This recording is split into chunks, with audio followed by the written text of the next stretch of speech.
learning Quran together. بسم اللہ الحمدللہ والصلاۃ والسلام علی رسول اللہ۔ آج سے سورہ قاف شروع کرتے ہیں۔ یہ مکی صورت ہے، اس میں 3 رکوع اور 45 آیات ہیں۔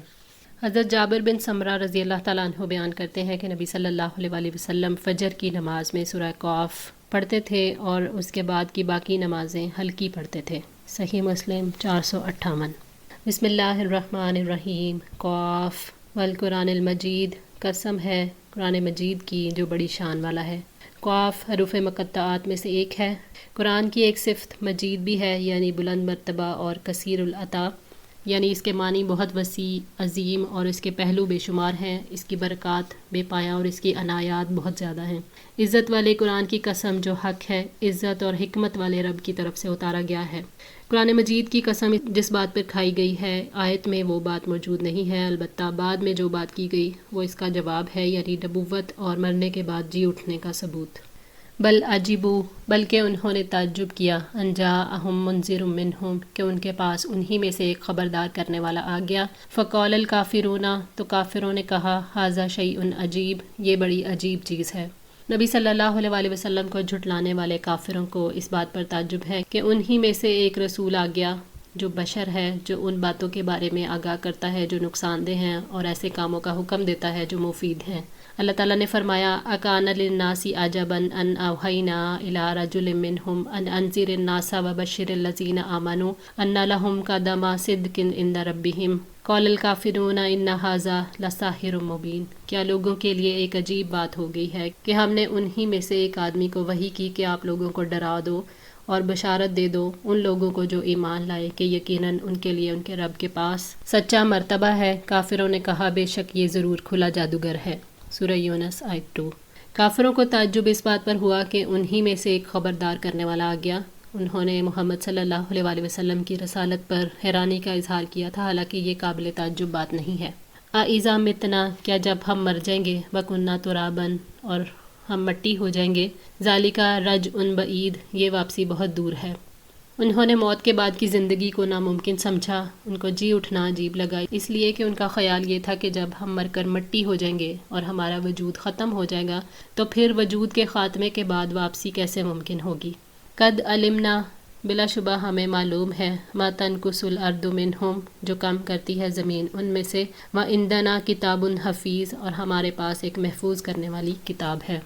یعنی زمین کا کھایا ہوا ہمارے سامنے ہے، ہمیں معلوم ہے کہ زمین ان کے چمڑے، گوشت، ہڈیاں اور بال کھا جاتی ہے، پھر ان کے جسموں کے ذرات کہاں بکھر جاتے ہیں اور کس حال میں ہوتے ہیں۔ ہمارے پاس ایک کتاب ہے جو اس کی محافظ ہے۔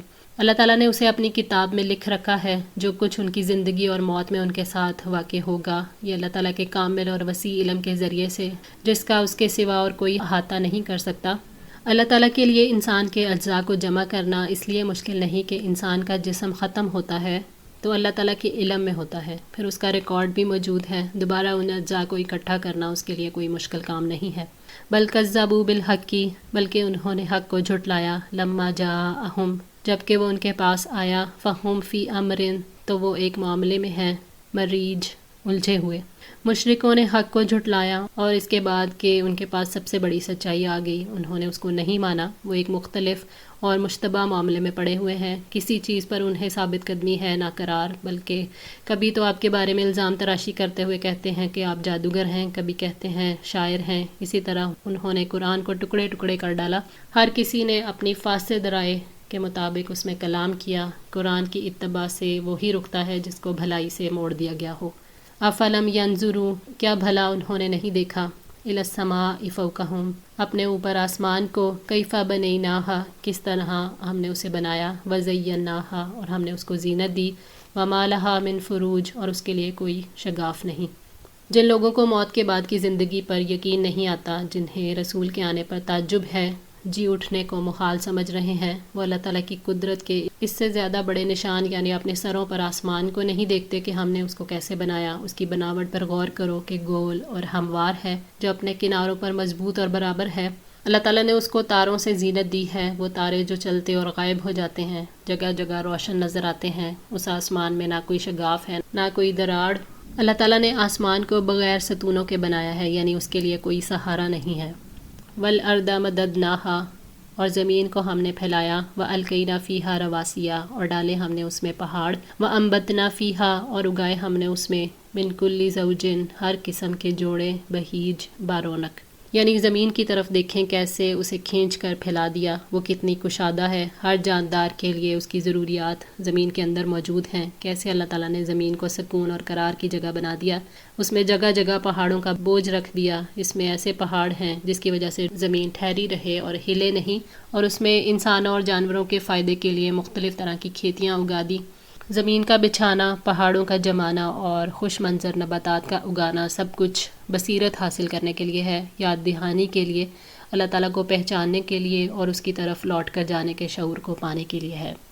تبصیرتاً بطور بصیرت و ذکرہ اور نصیحت کے لیے، لکل عبد منیب ہر اس بندے کے لیے جو رجوع کرنے والا ہے، یعنی جس کے ذریعے سے بندہ جہالت کے اندھے پن میں بصیرت حاصل کرتا ہے، نصیحت حاصل کرتا ہے جو اس کو دین میں فائدہ دیتی ہے، ہر اس بندے کے لیے جو رجوع کرنے والا ہے، یعنی نصیحت اس کے لیے فائدہ مند ہوتی ہے جو اللہ تعالیٰ کی طرف محبت اور خوف کے ساتھ توجہ کرنے والا ہو، جو اللہ کی طرف بلانے والے کی آواز پر لبیک کہنے والا ہو۔ وَنَزَّلْنَا مِنَ السَّمَاءِ مَاءً مُبَارَكًا اور ہم نے آسمان سے بابرکت پانی نازل کیا، فَأَنبَتْنَا بِهِ پھر اگائے ہم نے اس کے ساتھ، جناتٍ باغات، وَحَبَّ الْحَصِيدِ اور اناج کٹی ہوئی کھیتی کے۔ اللہ تعالیٰ نے آسمان سے کثیر نفع بخش اور برکت والا پانی نازل کیا، یہی پانی ہے جس کے نتیجے میں زمین پر دریا بہتے ہیں، اس پانی سے ہرے بھرے باغات لہلہاتے ہیں، کھیت اور کھجوروں کے لمبے لمبے درخت پیدا ہوتے ہیں، اسی پانی میں زندگی کا راز ہے، اسی کے ذریعے باغات اور کٹنے والی کھیتیاں اللہ تعالیٰ کے حکم سے تیار ہوتی ہیں، پانی جس کا کوئی رنگ نہیں اس سے کتنے رنگ بنتے ہیں، جس کی کوئی بو نہیں اس سے کتنی خوشبوئیں جنم لیتی ہیں، اور پانی جس کا کوئی ذائقہ نہیں اس سے کتنے ذائقے جنم لیتے ہیں، یقیناً پانی مبارک ہے، اللہ تعالیٰ نے اسے برکت والا بنایا ہے۔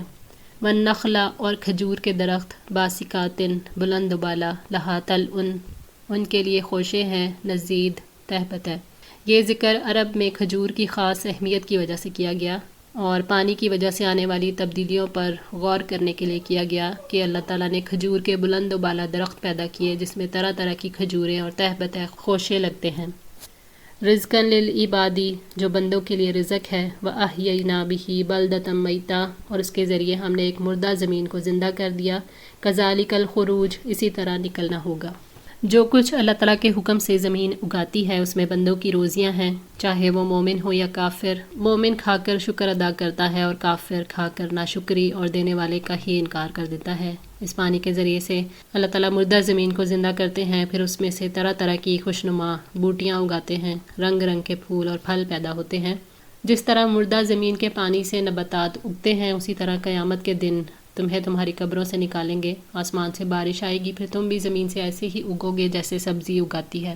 حضرت ابو ہریرہ رضی اللہ تعالیٰ عنہ بیان کرتے ہیں کہ نبی صلی اللہ علیہ وسلم نے فرمایا 2 مرتبہ سور پھونکنے کے درمیان 40 برس کی مدت ہوگی۔ اتنی مدت گزرنے کے بعد اللہ تعالیٰ آسمان سے بارش نازل فرمائے گا جس سے لوگوں کے جسم اس طرح زمین سے اگ پڑیں گے جیسے سبزی اگتی ہے۔ صحیح مسلم 2955۔ کذبت قبلہم ان سے پہلے جھٹلایا، قوم نوح قوم نوح نے، و اصحاب الرسی و سمود اور اصحاب رس اور سمود نے۔ اللہ تعالیٰ قریش کو ان عذابوں سے ڈرا رہے ہیں جو دنیا میں ان سے پہلے ان جیسے جھٹلانے والوں پر آ چکے تھے۔ مثلاً قوم نوح کو ایک عام سیلاب میں ڈبو دیا گیا جو اس وقت آباد زمین پر پھیلا ہوا تھا، اسی طرح اصحاب الرس کو تباہ کیا گیا۔ عرب اور اس کے گرد و پیش کی قوموں کے تاریخی انجام کو بطور دلیل پیش کیا گیا ہے کہ آخرت کا عقیدہ عین حقیقت کے مطابق ہے، کیونکہ اس کے منکرین میں ایسا اخلاقی بگاڑ پیدا ہوا کہ وہ بالآخر تباہ کر دیے گئے۔ وعادٌ وفرعون اور عاد اور فرعون، واخوان لوط اور لوط کے بھائیوں نے۔ عاد، فرعون اور برادران لوط سب کو موت کے گھاٹ اتار دیا گیا۔ برادران لوط سے مراد لوط علیہ السلام کے امتی ہیں، یعنی سدوم والے جنہیں زمین میں دھنسا دیا گیا، پھر اس زمین کو ایک سڑا ہوا بدبودار بحیرہ بنا دیا گیا۔ یہ سارا وبال ان کے کفر، سرکشی اور حق کی مخالفت کا تھا۔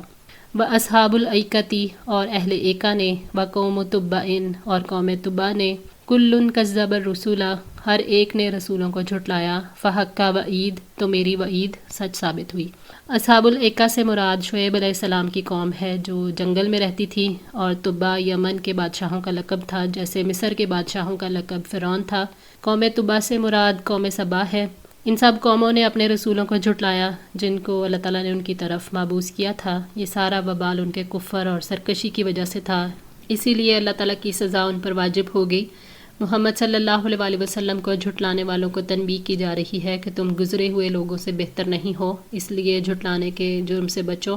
ایسا نہ ہو کہ تم پر بھی وہی عذاب نازل ہو جائے جو گزرے ہوئے لوگوں پر نازل ہوا تھا. افعینا، کیا بھلا تھک گئے ہم، بالخلق الاولی، پہلی تخلیق سے، بل ہم فی لبس، بلکہ وہ شک میں ہیں، من خلق جدید، نئی تخلیق سے. اللہ تعالیٰ کو نہ پہلی تخلیق نے تھکایا ہے اور نہ کوئی کام اسے تھکا سکتا ہے. دوبارہ پیدا کرنا پہلی بار کی پیدائش سے زیادہ آسان ہے. اللہ تعالیٰ نے فرمایا وَهُوَ الَّذِي يَبْدَأُ الْخَلْقَ ثُمَّ يُعِيدُهُ وَهُوَ أَهْوَنُ عَلَيْهِ وَلَهُ الْمَثَلُ الْأَعْلَى فِي السَّمَاوَاتِ وَالْأَرْضِ وَهُوَ الْعَزِيزُ الْحَكِيمُ. اور وہی ہے جو تخلیق کی ابتدا کرتا ہے پھر وہی اس کا اعادہ کرے گا، اور وہ اس پر آسان ترین ہے، اور آسمانوں اور زمین میں سب سے اعلیٰ صفت اسی کے لیے ہے، اور وہی سب پر غالب کمال حکمت والا ہے. سورہ روم 27. اللہ تعالیٰ کی قدرت کے منکر نئی تخلیق کے بارے میں شک میں پڑے ہوئے ہیں، حالانکہ دوبارہ پیدا کرنا ابتدا سے زیادہ آسان ہوتا ہے. اللہ تعالیٰ نے فرمایا وَضَرَبَ لَنَا مَثَلًا وَنَسِيَ خَلْقَهُ قَالَ مَن يُحْيِي الْعِظَامَ وَهِيَ رَمِيمٌ قُلْ يُحْيِيهَا الَّذِي أَنشَأَهَا أَوَّلَ مَرَّةٍ وَهُوَ بِكُلِّ خَلْقٍ عَلِيمٌ. اور اس نے ہمارے لیے ایک مثال بیان کی اور اپنی پیدائش کو بھول گیا. اس نے کہا کہ ان ہڈیوں کو کون زندہ کرے گا حالانکہ وہ بوسیدہ ہوں گی. آپ کہہ دیں کہ انہیں وہی زندہ کرے گا جس نے انہیں پہلی بار پیدا کیا، اور وہ ہر طرح کی تخلیق کو خوب جاننے والا ہے. سورہ یاسین 78-79. آج کے لیے اتنا ہی. دعا ہے اللہ تعالیٰ ہماری اس کوشش کو قبول فرمائے، ہماری غلطیوں کوتاہیوں کو معاف فرما کر ہم سب کی اصلاح فرمائے. جزاکم اللہ خیر. والسلام علیکم ورحمۃ اللہ وبرکاتہ.